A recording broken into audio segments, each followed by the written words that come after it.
Congressman Connolly, let me just begin with you to cover this Social Security development last night during the speech.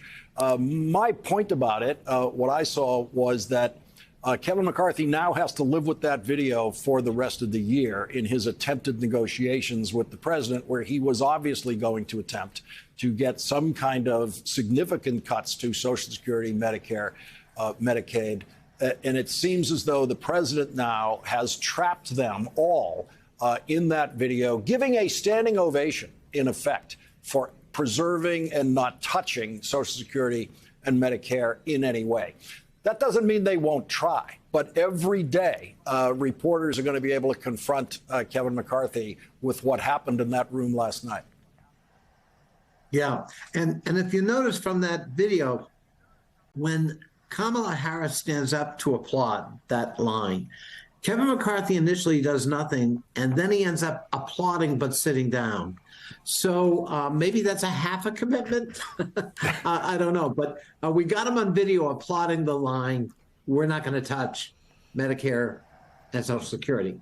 And so I think that's going to be an awfully hard one for him to back away from, plus his own words saying that in his meeting with President Biden at the White House, they agreed, or he agreed, Medicare and Social Security are off the table in terms of negotiations with respect to the debt ceiling extension.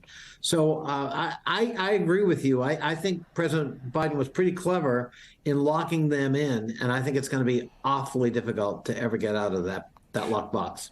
Congressman Frost, by the time I heard you in the hearing, since it goes by seniority, I'd been listening for, I don't know, a couple of hours. And you managed in your 5 minutes to dismantle everything that the Republicans had been attempting to do in the previous couple of hours, as had others before you. I have to say, I wonder if you're finding the committee process significantly easier than you expected.